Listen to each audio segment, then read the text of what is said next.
प्रार्थना करें। प्रभु परमेश्वर यहोवा, हम आपको धन्यवाद देते इस समय आपके पाक कलाम को जो पढ़ा गया है और सुना गया है प्रभु, उसमें ध्यान करते समय अपनी अगुवाई आप हमें दीजिए। उन दीजिए खुदावन की आपका पवित्र वचन हमारे हृदय की जमीन पर बीज बनकर बोया जाए और पिता परमेश्वर आपका वचन प्रभु जी फलदायी हो सके, ऐसी आप सहायता कीजिए। तमाम शैतानी ताकतों को हम यीशु नासरी के नाम से बांधते हैं प्रभु जी। छोटी सी विनती हमारे मुक्तिदाता प्रभु यीशु मसीह के नाम से मांगते हैं, सुनिए और उसे बड़ी दया से ग्रहण कीजिए। आमीन। Hallelujah, hallelujah.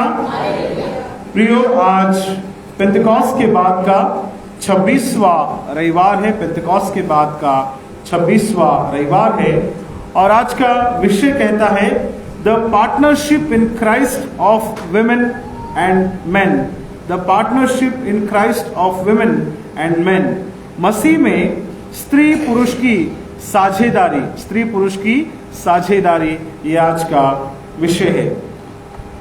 प्रियो, जब हमें संसार में है तो जो मिशन है या सेवकाई है, ये परमेश्वर की है। इस संसार में परमेश्वर के वचन का सुसमाचार प्रचार करना, ये लक्ष्य जो है ये परमेश्वर का है। कई बार हम लोगों को लगता है कि ये मिशन हमारा है या ये संस्था हमारी है और ये हम लोगों के लिए है करके हम सोचते हैं, लेकिन जो मिशन है वो परमेश्वर का है। लक्ष्य हमें परमेश्वर ने दिया है और उसे पूरा करने के लिए भी परमेश्वर हमारी सहायता करता है। आज का विषय हमें यह सिखाना चाहता है कि हम परमेश्वर के मिशन में कैसे हम शामिल हो सकते हैं, कि परमेश्वर का जो सेवकाई का उद्देश्य है, परमेश्वर का जो इस संसार में प्रचार का उद्देश्य है, उसमें हम कैसे पार्टनर बन सकते हैं, कैसे हम उसमें साझेदार बन सकते हैं। और इसलिए आज का विषय ठहराया गया है कि मसीह में स्त्री पुरुष की साझेदारी। केवल यहाँ पर पुरुषों के लिए कहा नहीं गया कि केवल पुरुष पार्टनर बनेंगे, परंतु लिखा गया है कि महिलाएं और पुरुष दोनों किस प्रकार से परमेश्वर की सेवा में अपनी पार्टनरशिप या साझेदारी निभा सकते हैं। आज हमने 3 शास्त्र पाठों को सुना है। पहला शास्त्र पाठ हमने नीति वचन उसका 31वां अध्याय और 10 से लेकर 31 वचन हमने सुना है। और विशेष करके जो नीति वचन 31वां अध्याय 10 से 31 वचन हम देखते हैं, यहाँ पर एक आदर्श पत्नी कैसी होनी चाहिए इसके बारे में यहाँ पर लिखा है।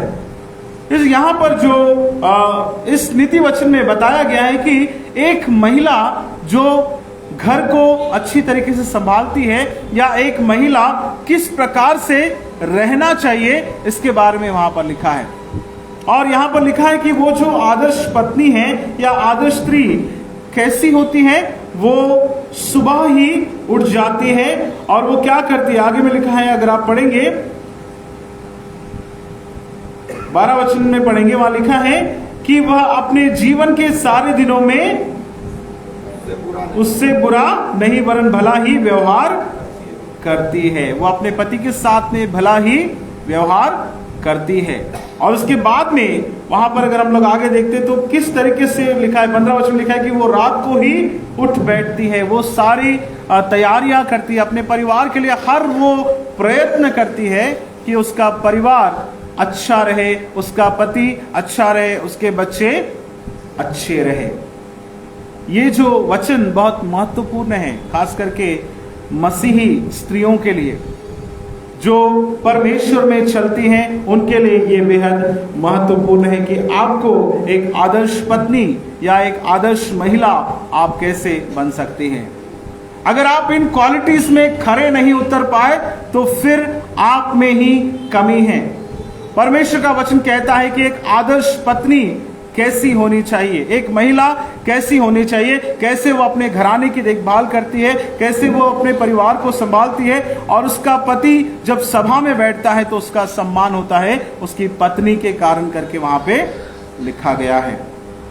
तो यहाँ पर फिर से पार्टनरशिप की बात है या साझेदारी की बात है कि पति और पत्नी के जीवन में महिला का एक बड़ा भाग वहां पर होता है और महिला का एक बहुत बड़ा रोल वहां पर होता है।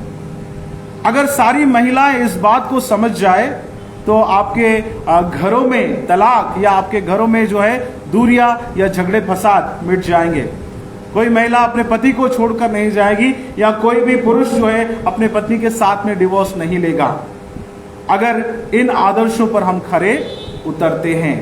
परमेश्वर का वचन हमें काउंसलिंग करता है, परमेश्वर का वचन हमें सिखाता है कि किस तरीके से हम जब परमेश्वर में हैं, क्योंकि परमेश्वर विवाह के द्वारा पुरुष और स्त्री को जोड़ता है और दोनों को वो वादे निभाने के लिए परमेश्वर का वचन हमें काउंसलिंग करता है।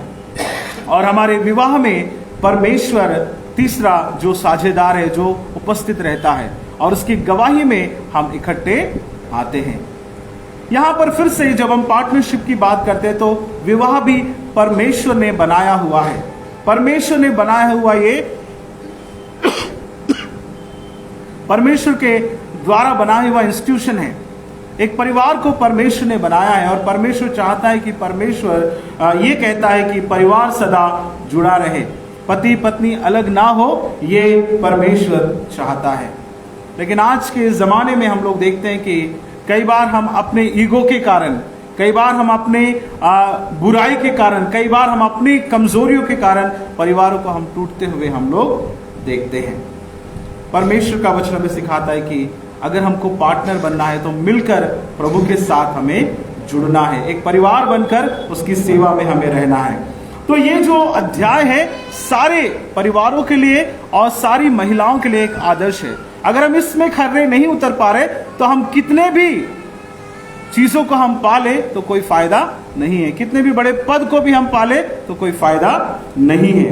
दूसरा जो वचन हमने आज का पढ़ा है वो है रोमियो उसका 16 अध्याय 1 से 16 वचन में हमने पढ़ा है कि यहाँ पर लिखा है, पौलुस जो है यहाँ पर हर किसी को व्यक्तिगत अभिवादन करते हैं, व्यक्तिगत नमस्कार करते हैं, हर किसी का नाम ले लेकर धन्यवाद देते हैं। यहाँ पर बहुत सारे पुरुष है, पुरुषों के नाम लिखे हैं और बहुत सारी महिलाओं के नाम लिखे हैं।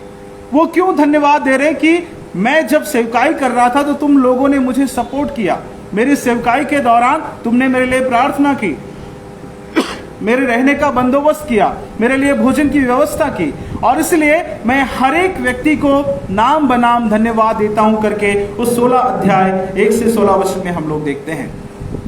तो यहां पर भी हम सेवकाई में पार्टनरशिप के बारे में हम सुनते हैं। उसके बाद जो आज का हमारा मुख्य अंश हमने पढ़ा है मरकुस उसका 14 अध्याय 3 से लेकर 9 वचन में, यहां पर हम लोग देखते हैं बेतनिया में प्रभु यीशु मसीह का अभ्यंजन यहां पर किया गया। यहां पर एक स्त्री जो है प्रभु यीशु मसीह के पास में आती है और वहां पर जो संगमरमर के पात्र में जटामासी का बहुमूल्य इत्र लेकर आती है। इसको कई बार हमने सुना है। हर बार जब गुड फ्राइडे आता है तो उस समय में जब होली वीक चलता है तो उस समय में हम इस अध्याय को, इस वचन को हमेशा हम मनन करते हैं। और यहाँ पर एक महिला आती है प्रभु यीशु मसीह के पास में और आकर एक बहुमूल्य इत्र जो करीबन 300 दिनार जिसका मूल्य था, और वो 300 दिनार अगर उसका तुलना अगर की जाए तो एक व्यक्ति का साल भर की कमाई थी। वो उस समय में, उस जमाने में एक व्यक्ति को जब वो खेत में काम करता था या मजदूरी करता था तो उसकी एक दिन की दिहाड़ी 1 दिनार थी, और 1 दिनार में वो गवर्नमेंट का टैक्स चुकाता था, एक दिन में वो मंदिर, उसी 1 दिनार में वो मंदिर का टैक्स चुकाता था, उसी 1 दिनार में वो अपने परिवार के लिए कुछ बचाता था और अपने भविष्य के लिए कुछ संजो कर रखता था। और ऐसा करके 300 दिनार जो 1 वर्ष के बराबर का वेतन है, उसको कुछ ही पलों में, कुछ ही क्षणों में उस महिला ने प्रभु यीशु मसीह के सिर पर उंडेल दिया और प्रभु यीशु मसीह के पैरों पर उंडेल दिया करके हम लोग यहाँ पर देखते हैं। और जब वो ऐसा करती है तो वहां पर प्रभु यीशु मसीह के जो चेले हैं वो चिढ़ जाते हैं और चिढ़कर रिसिया कर क्या कहते हैं, 4था वचन पढ़ेंगे। परंतु कोई अपने मन में रिसियाकर कहने लगे, इस इत्र का क्यों सत्यानाश किया गया, क्योंकि वह इत्र तो 300 दिनार से अधिक मूल्यों में बेचा जाकर कंगालों में बांटा जा सकता था, और वे इसको झिड़कने लगे। और यहाँ पर जो चेले हैं, कुछ चेले जो है इस प्रकार से कहने लगे कि इतना सारा इत्र जो कम से कम 1 साल की आमदनी के बराबर, इसको बर्बाद क्यों किया गया। अगर इसको रखा जाता या बेचकर किसी कंगालों को अगर दिया जाता तो बहुत लोगों का भला होता। क्यों इसे बर्बाद किया गया करके वो वहां पर उस महिला को झिड़कने लगे और चिल्लाने लगे।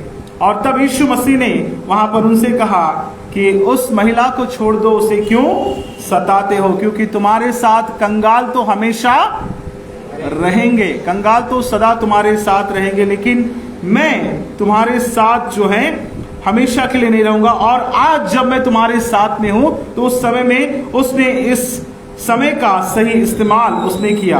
तुम जब चाहो तब कंगाल की भलाई कर सकते हो, लेकिन मैं तुम्हारे साथ सदा न रहूंगा। यानी फिजिकली यीशु मसीह अपने बारे में बताते कि मैं शारीरिक रीति से तुम्हारे साथ जिस तरीके से अभी मौजूद हूं वैसे मैं नहीं रहूंगा। और इसीलिए उस महिला ने मेरे साथ में ऐसा किया। और उसके बाद में प्रभु यीशु मसीह कहते कि जब जब सुसमाचार प्रचार किया जाएगा तब तब इस महिला के बारे में उस प्रचार में याद किया जाएगा।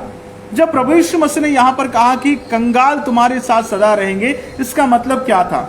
ये पुराने नियम का एक वचन प्रभु यीशु मसीह ने यहाँ पर कोट किया, जो कि व्यवस्था विवरण उसका 15 अध्याय और 11 वचन में पाया जाता है। वहां पर पुराने नियम में लिखा है कि कंगाल तुम्हारे साथ में सदा रहेंगे और तुम्हारा काम है कंगालों की सहायता करना। लेकिन यहां पर प्रभु यीशु मसीह जब ये बात कहते तो यहां पर उनका उद्देश्य है कि जब मैं तुम्हारे साथ हमेशा नहीं रहूंगा और मेरे मृत्यु की तैयारी यहां पर ये महिला कर रही है, और इस समय जो इंपॉर्टेंट है वो इस समय में कर रही है। ऐसा उन्होंने क्यों कहा कंगालों को देना चाहिए? क्योंकि ये वहां का यरूशलेम में इस प्रकार की सभ्यता या संस्कृति थी कि जो फसह का जब पर्व होता था तो फसह के पर्व के समय शाम को लोग तोहफे गरीबों को दिया करते थे।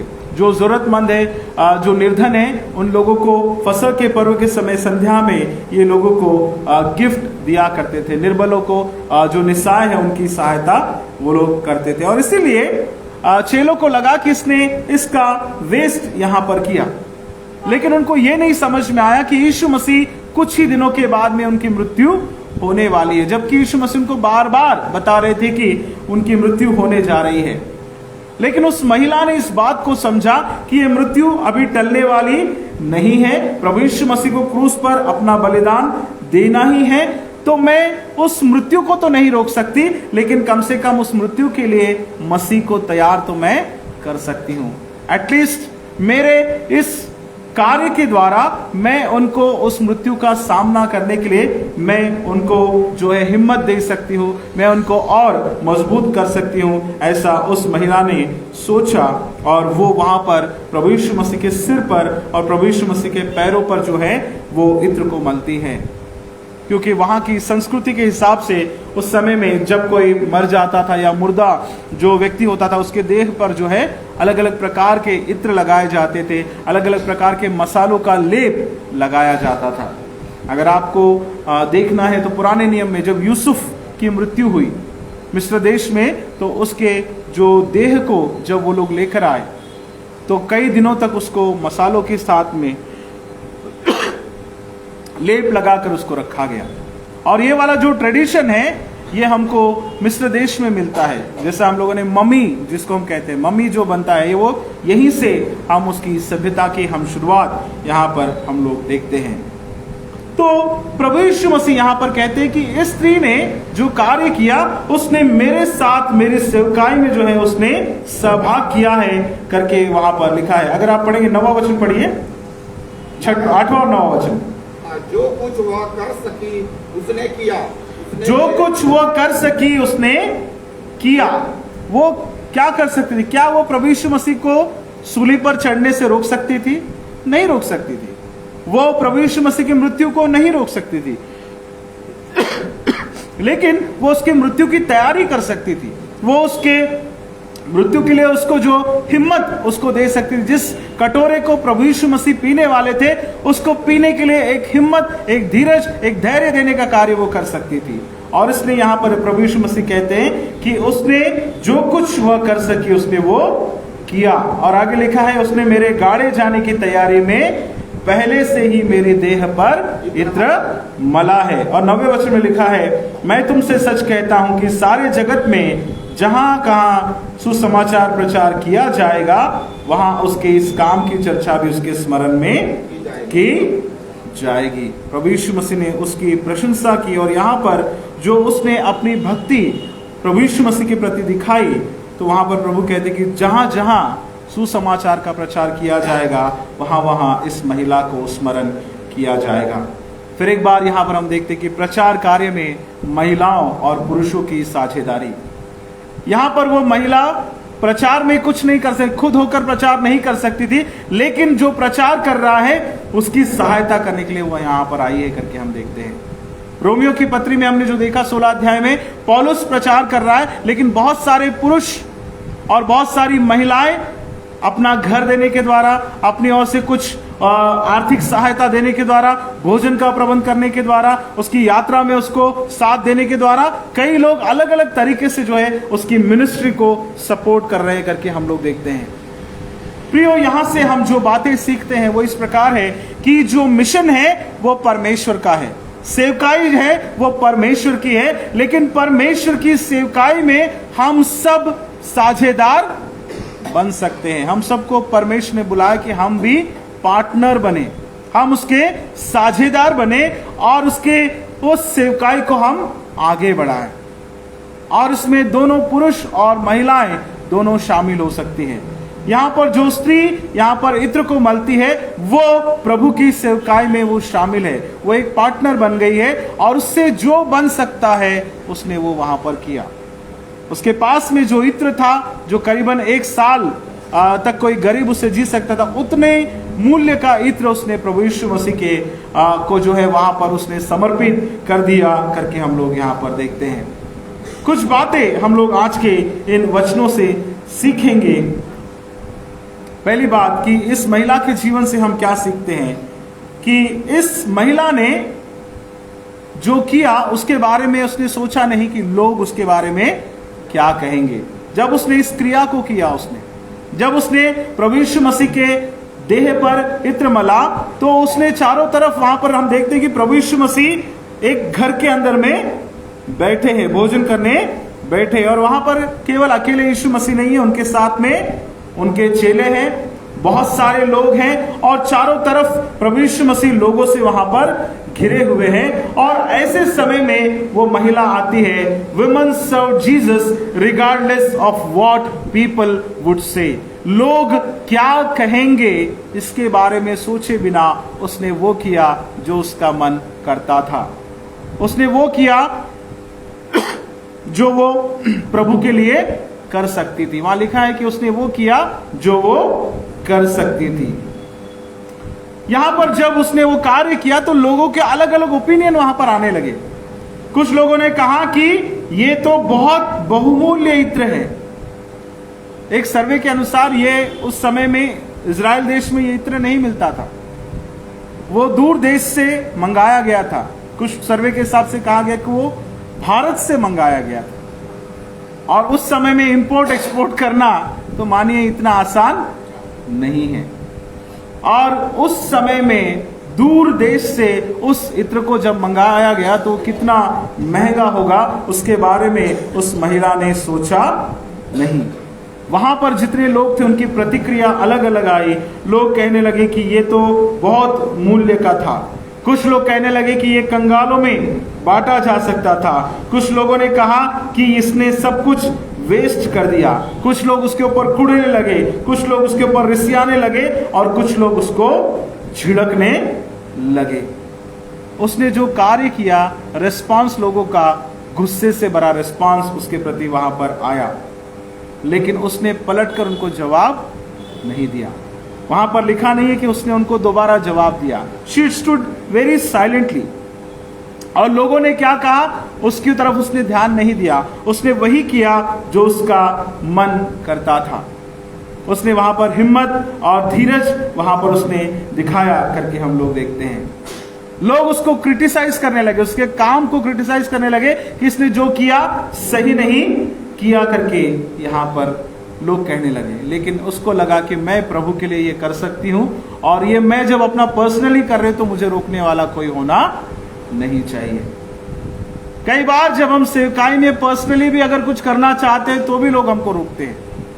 कई बार व्यक्तिगत तरीके से भी हम जब पार्टनर बनना चाहते हैं, देना चाहते हैं या कुछ करना चाहते हैं, तो उस समय में भी कई बार हमको नेगेटिव रिमार्क्स का हमको सामना करना पड़ता है। प्रियो, यहाँ पर एक महिला के बारे में हम देखते हैं कि she became equal partner in the mission of God. परमेश्वर की सेवकाई में वो एक पार्टनर की नाई वहां खड़ी हुई। उसने ये नहीं सोचा कि लोग क्या कहेंगे, है ना, एक पुराना गाना है, कुछ तो लोग कहेंगे, लोगों का काम है कहना। लोग क्या कहेंगे इसके बारे में सोचकर हम परमेश्वर के कार्य में रुकावट नहीं ला सकते। जो हम कर सकते हैं, मैं क्या कर सकता हूं, वो क्या करेगा, फलाना क्या करेगा, ढिमकाना क्या करेगा, उससे कोई लेना देना नहीं है। मैं मेरे तरफ से परमेश्वर के लिए क्या कर सकता हूं। कई बार जब हम लोग कुछ होता है तो हम लोगों से मांगने लगते हैं कि फलाना इतना देगा, फलाना उतना देगा, लेकिन कई बार हम कितना दे रहे हैं, अपने आप से हमको पूछना है कि मैं कितना दे सकता हूं। सबसे पहले तो शुरुआत मुझसे होनी चाहिए। अगर मैं दूंगा तो दूसरे मेरा उदाहरण देखकर देंगे। कई बार हम क्या करते हैं कि लोगों के बारे में सोचते हैं, और जब परमेश्वर को देना है तो हमको किसी से पूछने की जरूरत नहीं है, किसी को बताने की जरूरत नहीं, क्योंकि आप अपना व्यक्तिगत कंट्रीब्यूशन आप परमेश्वर को दे रहे हैं। और जब आप व्यक्तिगत तरीके से आप परमेश्वर को दे रहे हैं तो लोग क्या कहेंगे इसका विचार करने की जरूरत नहीं है। यहाँ पर पार्टनरशिप, जब हम प्रभु की सेवकाई में पार्टनर बनते हैं तो लोगों के बारे में सोचने की जरूरत हमें नहीं है कि लोग हमारे बारे में क्या कहेंगे। दूसरी चीज यहाँ पर हम लोग इस घटना में हम लोग सीखते हैं कि जब वह महिला खामोश रही और उसने वही किया जो उसका मन करता था प्रभु के लिए करने के लिए, तब प्रभु यीशु मसीह ने उसके कार्य की सराहना की करके हम देखते हैं। यीशु मसीह ने उसके कार्य की पुष्टि की करके हम लोग देखते हैं। पढ़ेंगे उस वचन को फिर एक बार।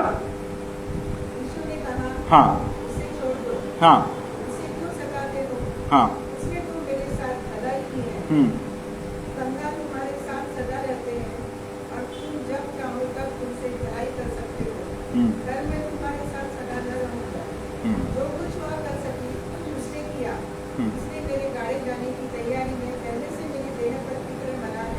हाँ, यहाँ पर हम लोग देखते हैं कि प्रभु यीशु मसीह ने जो कार्य उसने किया उस कार्य की पुष्टि यहाँ पर प्रभु यीशु मसीह ने की, सराहना यहाँ पर प्रभु यीशु मसीह ने की। Jesus confirms the work of the women, जो उसने किया उसके कार्य की प्रभु ने क्या किया, सराहना यहाँ पर की करके हम देखते हैं। यहाँ पर उसके कार्य के अलावा उस कार्य का मतलब क्या है प्रभु यीशु मसीह ने समझाया। लोगों को समझ में नहीं आया, चेलों को समझ में नहीं आया कि क्यों इतना इत्र बर्बाद किया गया या क्यों इतना इत्र डाला गया, लेकिन प्रभु यीशु मसीह उस कार्य का मीनिंग समझा के बताते हैं कि इसने इसीलिए लगाया क्योंकि ये मेरे देह को मृत्यु के पहले, जैसे मेरे गाड़े जाने की तैयारी में इसने पहले से ही मेरी देह पर इत्र मला है। उसने वो किया जो वो मेरे लिए कर सकती थी। उसके कार्य को एक अर्थ यहाँ पर प्रभु यीशु मसीह ने दिया, उसके कार्य को एक जो है मीनिंग प्रभु यीशु मसीह ने यहाँ पर दिया करके हम लोग देखते हैं। उसने सिर्फ कार्य किया, लेकिन उसके कार्य का मीनिंग क्या है, उसका अर्थ क्या है, लोगों को प्रभु यीशु मसीह ने यहाँ पर समझा कर बताया। और उतना ही नहीं, केवल सराहना नहीं कि आगे में हम लोग देखते हैं उन्होंने कहा कि इस महिला की जो है चर्चा कब की जाएगी। 9वां वचन में पढ़िए, 9वां वचन। मैं तुमसे सच कहता हूँ कि सारे जगत में जहाँ कहीं सुसमाचार प्रचार किया जाएगा, कि सारे जगत में जहाँ कहीं सुसमाचार प्रचार किया जाएगा, वहाँ उसके काम की चर्चा भी उसके स्मरण में की जाएगी। वहाँ उसके इस काम की चर्चा भी उसके स्मरण में की जाएगी। एक ही बार उसने कार्य किया, एक ही बार उसने, वहां हम देखते हैं कि 300 दिनार का उसने वहां पर लाकर जो है प्रभु यीशु मसीह को इत्र मला, और प्रभु यीशु मसीह कहते हैं कि जहां जहां सुसमाचार प्रचार किया जाएगा। ये कितने साल पहले की घटना है? 2000 है ना। अगर हम ऐसे सीधे सीधे गिनेंगे तो 2024 साल पहले की घटना है। 2024 साल पहले ये लिखा गया, उस समय कहा गया, और प्रभु यीशु मसीह ने खुद कहा कि जब जब सुसमाचार प्रचार किया जाएगा इस महिला को स्मरण किया जाएगा। और हम लोग अभी भी स्मरण करते हैं, है ना। आज 2024 साल हो गए, आज भी हम इस महिला के बारे में चर्चा कर रहे हैं। प्रियो, जब हम परमेश्वर के लिए कार्य करते हैं तो परमेश्वर इस बात को ध्यान रखता है और परमेश्वर खुद उस काम को रिकॉग्नाइज करता है।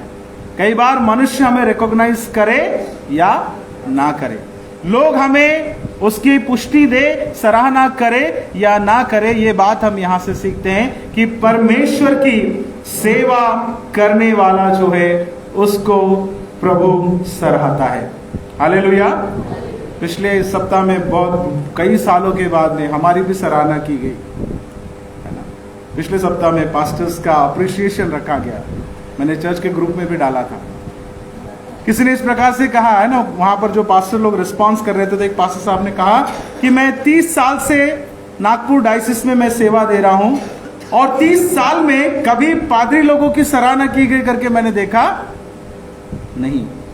पहली बार ये काम किया गया, बहुत अच्छा किया करके वहां पर कहा गया।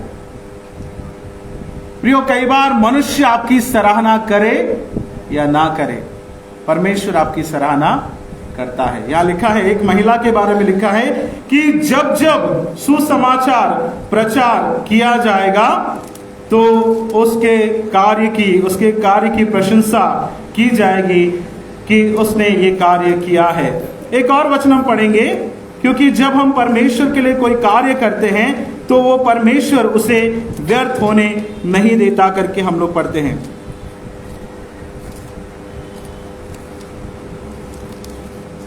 कुरिन्थियों में हम लोग उसको पाते हैं, उस वचन को।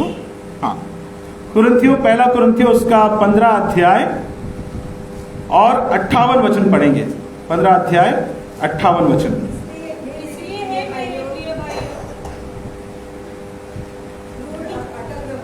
दृढ़ और अटल रहो और प्रभु के काम में सर्वदा बढ़ते जाओ,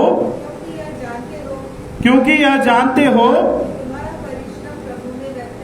कि तुम्हारा परिश्रम प्रभु में व्यर्थ नहीं है।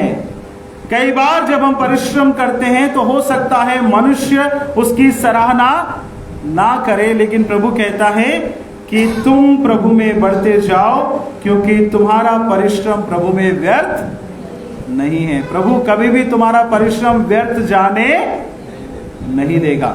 जो कुछ तुम कर रहे हो, मनुष्य भले ही तुम्हारी सराहना ना करे, मनुष्य भले ही तुम्हें याद ना करे, स्मरण ना करे, थैंक यू ना बोले, but God is going to remember that. तुम्हारा काम कभी भी परमेश्वर व्यर्थ होने नहीं देगा, भले ही लोग रिकॉग्नाइज करें या ना करें सेवकों को, लेकिन प्रभु क्या करेगा?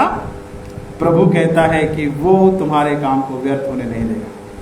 और इतिहास में आप जाकर देखिए, जितने भी पादरी लोग हैं, जितने भी सेवक लोग हैं, उनके बच्चों को परमेश्वर ने आशीषित ही किया है, उनके परिवारों को परमेश्वर ने आशीषित ही किया है। किसी को किसी बात की कमी घटी होने नहीं दी कि नहीं दी?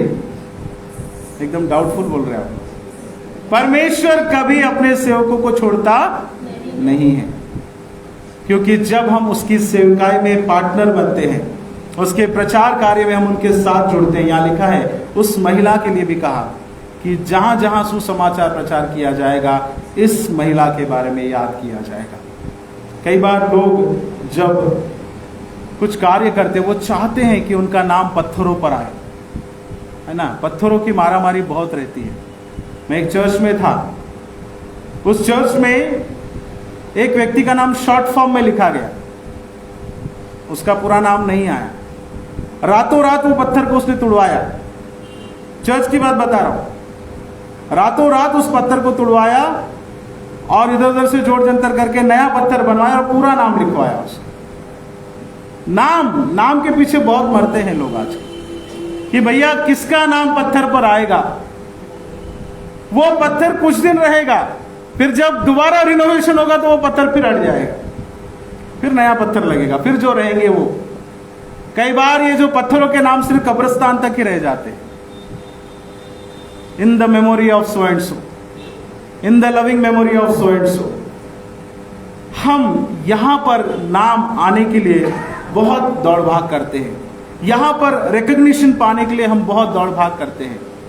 लेकिन परमेश्वर का वचन कहता है कि जो व्यक्ति यहोवा की सेवा निस्वार्थ तरीके से करता है, जो व्यक्ति परमेश्वर के सेवा में अटल रहकर कार्य करता है, उसकी चर्चा हमेशा की जाएगी, उसकी सराहना हमेशा की जाएगी, चाहे बोर्ड पर नाम हो या ना हो।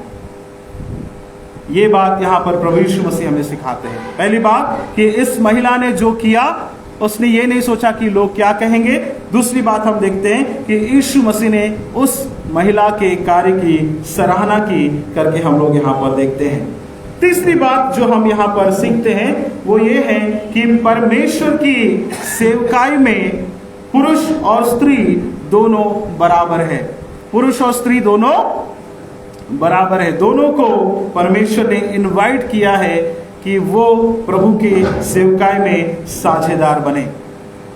इस घटना में हम लोग देखते हैं क्योंकि वो महिला थी, लोगों को बोलना बहुत आसान हो गया। लोग वहां पर बोलने लगे उसको कि इसने तो व्यर्थ किया, इसने इतना पैसा बर्बाद कर दिया, ये कंगालों को दिया जा सकता। और बहुत सारे लोग उसको झिड़कने लगे और उसको चिल्लाने लगे करके हम लोग देखते हैं। कई बार समाज में महिलाओं का इसी प्रकार से अनादर होता है। कई बार समाज में महिलाओं के साथ में हम लोग देखते हैं कि they are marginalised all the time. लेकिन प्रभु यीशु मसीह यहाँ पर कहते हैं कि पुरुष हो या स्त्री हो, और एक स्त्री को स्पेशल वहां पर रिकॉग्निशन देकर प्रभु यीशु मसीह यहाँ पर कहते हैं कि इसके बारे में हमेशा याद किया जाएगा। यहाँ पर लोगों का एटीट्यूड उस महिला के प्रति नेगेटिव है करके हम लोग देखते हैं। लेकिन परमेश्वर ने जब पुरुष और स्त्री को बनाया, दोनों को अपने स्वरूप में परमेश्वर ने बनाया करके हम लोग देखते हैं। जब स्त्री को भी परमेश्वर ने बनाया, हम लोग देखते हैं उत्पत्ति की पुस्तक में हम लोग देखते हैं, वहां पे लिखा है कि पुरुष को परमेश्वर ने निद्रा में डाल दिया और डालने के बाद में कहां से निकाला? कहां से निकाला? पैर से निकाला। कहां से निकाला? पक्का है ना? पैर से तो नहीं निकाला है ना? परमेश्वर ने बहुत सोचा। पैर से निकालता तो फिर इंसान, मनुष्य जो पुरुष जो है, महिला को अपने पैर की जूती समझता। सर से निकालता तो फिर स्त्री पुरुष के सर पे तांडव करती, है ना? परमेश्वर ने भी बहुत सोचा। कहां से निकाला? पसली से निकाला। इक्वल सेंटर यहां से निकाला, पसली की हड्डी से बना है, दिल के करीब से बना है कि दोनों में समानता हो, दोनों में इक्वालिटी हो, कोई बड़ा कोई छोटा नहीं है। परमेश्वर की सेवकाई में दोनों सहभाग दे सकते हैं।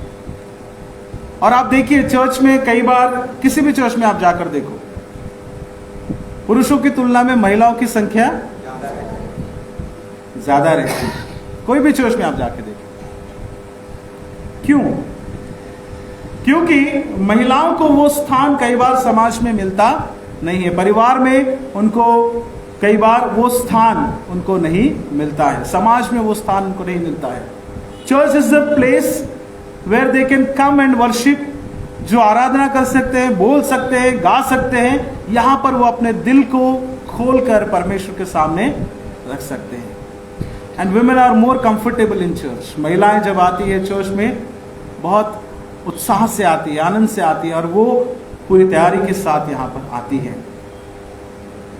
हर चर्च में हम लोग देखते, इवन प्रभु यीशु मसीह की सेवकाई में हम देखते हैं कि महिलाओं ने बहुत सारा पार्टनरशिप किया करके हम लोग देखते हैं। 3 महिलाओं के बारे में विशेष करके गॉस्पेल्स में लिखा है जिन्होंने स्पॉन्सर किया प्रभु यीशु मसीह की सेवकाई को।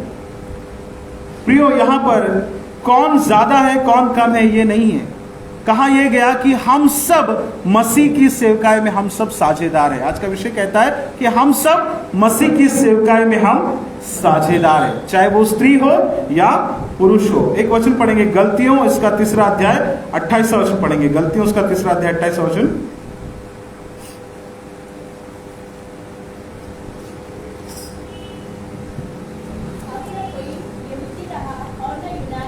अब न कोई यहूदी रहा और न कोई यूनानी, ना कोई दास, ना स्वतंत्र, ना कोई नर, न नारी। अब न कोई यहूदी रहा और न यूनानी, न कोई दास रहा, ना कोई स्वतंत्र, ना कोई नर, न नारी, क्योंकि तुम सब मसीह यीशु में एक हो। है ना, यहां पर लिखा है कि देयर इज नो जू, there is no Gentile, there is no male and there is no female। यहाँ कोई स्त्री नहीं, कोई पुरुष नहीं, कोई स्वतंत्र नहीं, कोई दास नहीं, कोई नर नहीं, कोई नारी नहीं, यहाँ पर लिखा है। यानी चाहे आप कोई क्यों न हो, आप सब मसीह में एक हैं, आप सब मसीह में समान हैं करके यहाँ पर लिखा है। एक और वचन पढ़ेंगे, पहला पत्रस उसका 2 अध्याय 9वां वचन। पहला पत्रस उसका 2 अध्याय 9वां वचन पढ़िए कोई।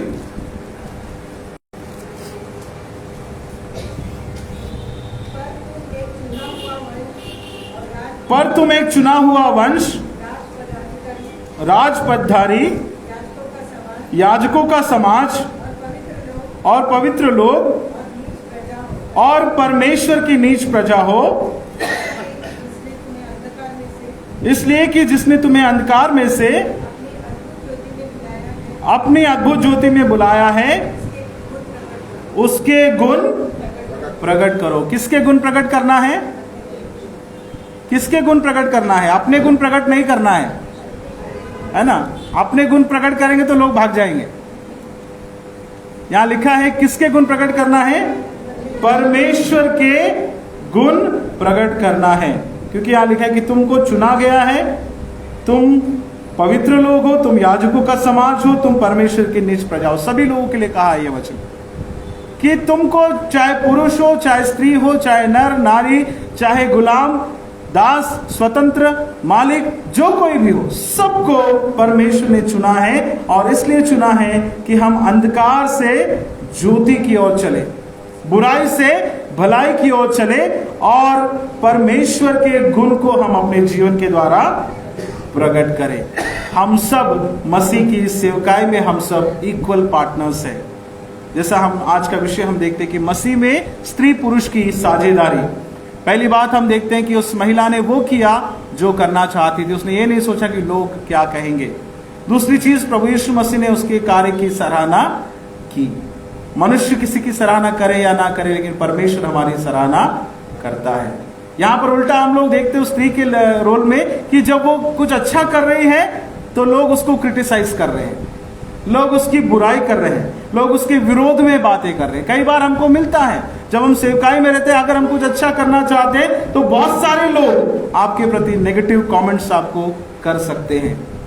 तीसरी बात हम देखते हैं कि पुरुष और स्त्री दोनों उसकी सेवकाई में हिस्सेदार है और प्रभु हमें उस सेवकाई में हिस्सेदारी के लिए बुलाता है। ये तीन बातें प्रियो हम लोग सीखते हैं कि चाहे लोग कुछ भी कहे, जब हम सेवकाई करते हैं तो प्रभु के भय में हम करें और प्रभु की इच्छा के अनुसार हम सेवा करें। ये ना सोचे कि लोग क्या कहेंगे।